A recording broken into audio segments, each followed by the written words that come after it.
حضور علیہ السلام سے حرم کی جانب جا رہے ہیں۔ کوہ صفا کے قریب عبداللہ ابن جدعان کا گھر ہے۔ قریب سے گزرے تو آگے سے ابو جہل آ رہا ہے۔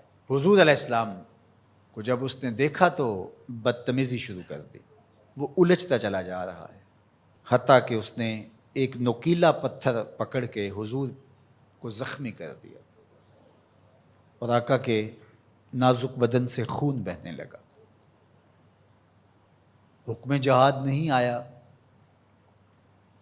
اللہ کی مشیت ہے۔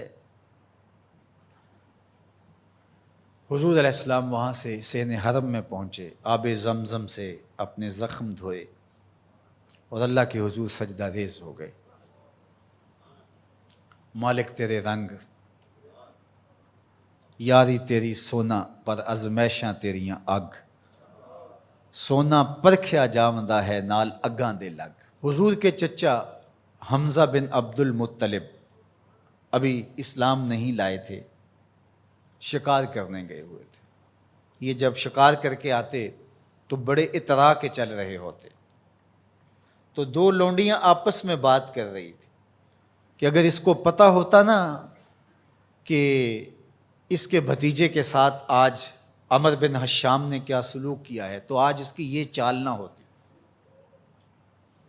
تو حمزہ بن عبد المطلب کے کان میں یہ بات پڑ گئی۔ اللہ اکبر، رک گئے۔ وہ جو فاخرانہ چال تھی تبدیل ہو گئی۔ تجسس سے پوچھتے ہیں کیا ہوا، انہوں نے ساری کہانی سنائی۔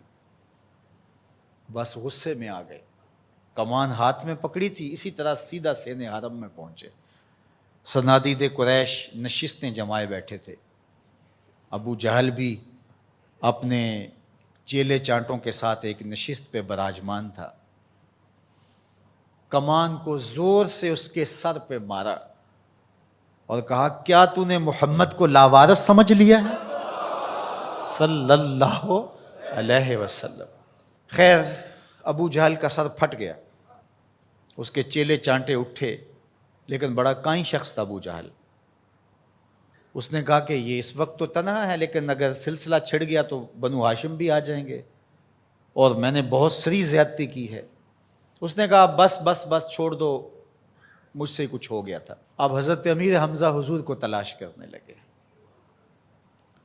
اور حضور سین حرم میں سر جھکائے سجدہ ریز تھے، اور یہ جا کے پاس کھڑے ہو گئے، یا ابن اخی، اے میرے بھائی کے بیٹے۔ حضور نے سر نہیں اٹھایا۔ پھر انہوں نے کہا یا ابن اخی، اے میرے بھائی کے بیٹے۔ حضور پھر سجدے میں سر رکھ کے رو رہے ہیں۔ پھر انہیں تیسری مرتبہ کہا یا ابن اخی، اے میرے بھائی کے بیٹے۔ حضور سجدہ ریز ہے۔ میاں صاحب فرماتے ہیں اسی کسے دے کچھ نہیں لگ دے تے نہ کوئی ساڈا دردی۔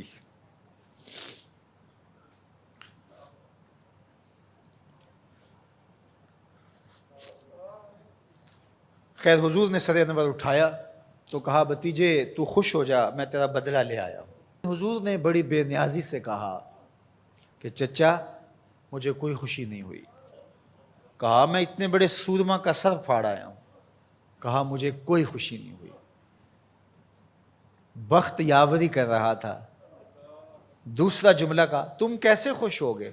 کہا جس رب کو میں مانتا ہوں اس کو تم بھی مانو، یہ میری خوشی کا سامان ہے، اگر مجھے یہ دے سکتے ہو تو کہا پھر دیر نہ کیجئے، ابھی اپنی غلامی میں شامل کر لیجئے۔ یہ ہوتی ہے اپنے مشن کے ساتھ وابستگی۔ ہم اپنے چھوٹے چھوٹے سطحی مفادات کی وجہ سے کتنے بڑے دینی نقصان کر دیتے ہیں، اور ہم جان رہے ہوتے ہیں کہ میری اس ذات سے یہ نقصان ہو رہا ہے، لیکن ہمارا نفس اتنا بڑا ہوتا ہے۔ لیکن یہاں مشن کے ساتھ وابستگی دیکھیے۔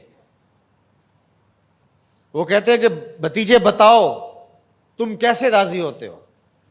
تو جو حضور بولتے ابو جہل کے ٹکڑے ٹکڑے ہو چکے ہوتے چند لمحوں کے بعد، لیکن کہا نہیں، میں اس سے راضی ہوتا ہوں کہ جس رب کو میں مانتا ہوں وہ اس کو تو مان لے.